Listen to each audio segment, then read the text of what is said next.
সফররত মার্কিন প্রতিনিধি দল বৈঠক করলেন অন্তর্বর্তী সরকারের প্রধান উপদেষ্টা ডক্টর মোহাম্মদ ইউনূসের সঙ্গে। এর আগে শনিবার 14 সেপ্টেম্বর সকালে যুক্তরাষ্ট্রের অর্থ দপ্তরের সহকারী আন্ডার সেক্রেটারি ব্রেন্ট নেইম্যানের নেতৃত্বে মার্কিন প্রতিনিধি দলটি হজরত শাহজালাল আন্তর্জাতিক বিমানবন্দরে পৌঁছায়। পরে বিকেল 3:30টার দিকে ঢাকা পৌঁছান যুক্তরাষ্ট্রের দক্ষিণ ও মধ্য এশিয়া বিষয়ক সহকারী পররাষ্ট্রমন্ত্রী ডোনাল্ড লু।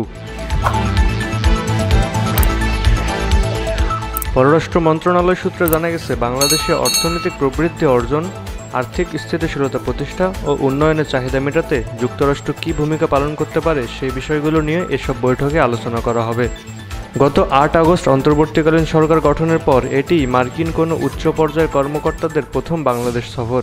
বাংলাদেশ যুক্তরাষ্ট্র দ্বিপাক্ষিক সম্পর্ক ছাড়াও ভারতের সঙ্গে সম্পর্ক ও আঞ্চলিক রাজনীতির বিভিন্ন বিষয় এই বৈঠকে গুরুত্ব পেতে পারে বলে মনে করছেন সংশ্লিষ্টরা। মোহাম্মদ রাহাতুল ইসলাম স্বাধীন, স্কাই চ্যানেল।